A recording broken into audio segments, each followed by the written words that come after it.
जोर से बोल से पूरे मन से करो सेवा। स्वागत करो पवित्र आत्मा का। ओ हालेलुया बोलते हुए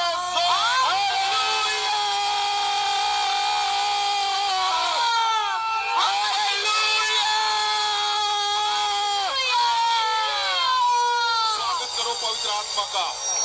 उन हिस्सों में जहां तुम उदास हो, तुम्हारी उदासियां जाती रहेगी यीशु मसीह के नाम से। मैं बोलता हूँ स्वागत करो पवित्र आत्मा का बल से।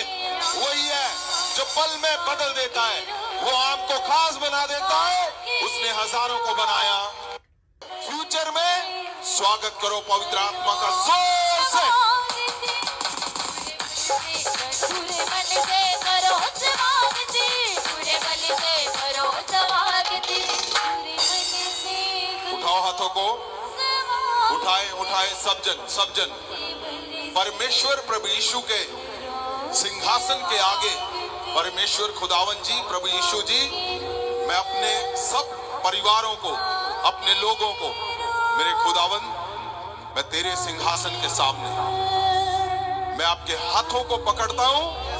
तुम्हारे फ्यूचर में परमेश्वर जो कुछ आपने प्लान किया हुआ है, मेरे खुदावन, वो सब कुछ तेरे सिंहासन के सामने लेके आता हूं खुदावन जी। और परमेश्वर, जो हमारे जन ऑनलाइन देख रहे हैं, जो घरों में है, परमेश्वर सबके हाथों को मैं पकड़ता हूं और प्रभु यीशु तेरे सिंहासन के आगे झुकता हूं खुदावन जी। प्रकाशी पोथी तेरे सिंहासन के आगे 11 वचन। जीसस। फिर मैं एक ਵੱਡਾ ਅਤੇ ਚਿੱਟਾ ਸਿੰਘਾਸਨ ਅਤੇ ਉਹਨੂੰ ਜਿਹੜਾ ਉਸ ਦੇ ਉੱਤੇ ਬਿਰਾਜਮਾਨ ਸੀ ਵੇਖਿਆ, ਜਿਸ ਦੇ उसी ਸਾਹਮਣੇ सिंहासन के आगे जो पवित्र वचन में लिखा है, मैं तुम्हें, तुम्हारे बच्चों को, तुम्हारे चर्चों को, तुम्हारी कलीसियाओं को, सब याजकों को, सब नबियों को, सब परमेश्वर के दास दासियों को, एवेंजलिस्ट को, मैं उसी सिंहासन के आगे लेकर परमेश्वर प्रभु यीशु तेरे आगे झुकते हैं हम खुदावन जी। क्योंकि ਅਤੇ ਪੋਥੀਆਂ ਖੋਲੀਆਂ ਗਈਆਂ उस सिंहासन के आगे जीवन की पुस्तक पड़ी हुई है। ਅਤੇ ਪੋਥੀਆਂ ਖੋਲੀਆਂ ਗਈਆਂ ਅਤੇ ਹੋਰ ਪੋਥੀ ਜਿਹੜੀ ਜੀਵਨ ਦੀ ਪੋਥੀ ਹੈ ਖੋਲੀ। जीवन की पुस्तक जो वहां पे परमेश्वर के पास उसके सिंहासन के सामने है, मैं अच्छे से देखता हूं तुम्हारे नाम लिखे हुए वहां पे। मैं बोलता हूं ये सबसे बड़ी बात है, ये सबसे बड़ी जीत है कि तुम्हारे नाम जीवन की पुस्तक में लिखे हुए हैं।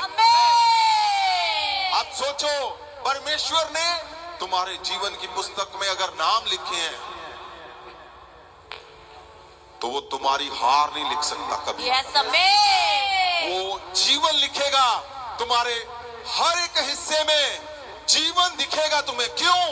क्योंकि परमेश्वर ने अपने हाथों से तुम्हारे नाम लिखे हुए हैं।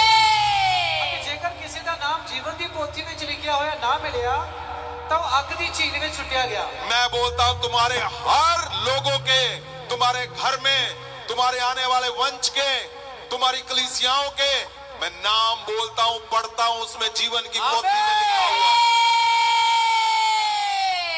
परमेश्वर प्रभु यीशु का आना क्या था? परमेश्वर प्रभु यीशु का आना मनुष्य को अनंत जीवन देने के लिए था, समाधान नहीं था। तो हजारों हजारों साल, लाखों करोड़ों लोगों की प्रार्थनाएं थी कि मसीहा आएगा, अनंत जीवन देगा।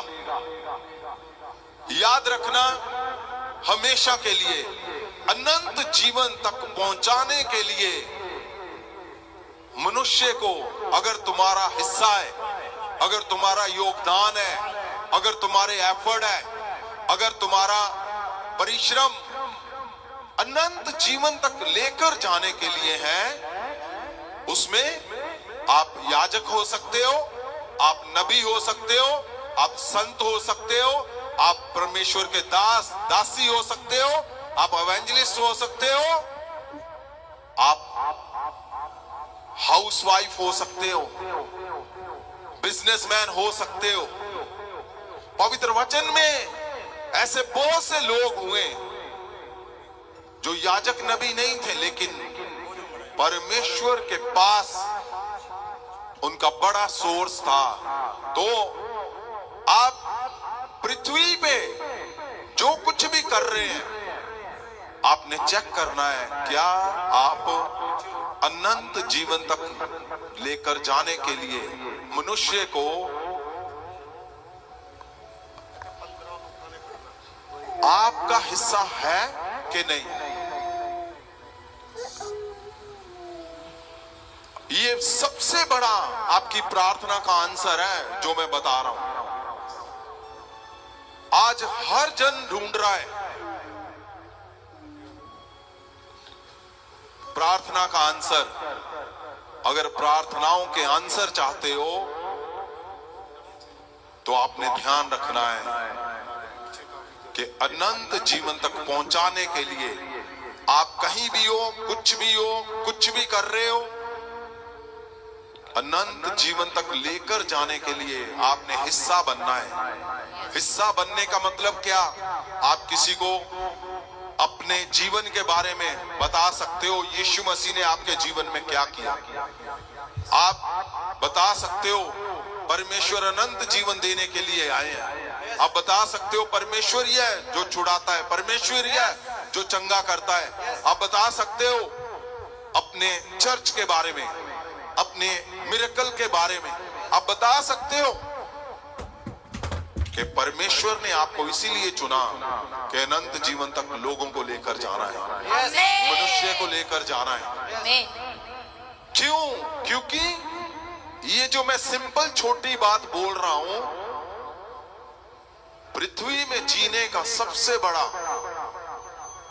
मकसद आपका आना इस पृथ्वी पे, आपका रहना इस पृथ्वी पे, ये बहुत अहम कि आप अनंत जीवन तक लोगों को लेकर जाएं।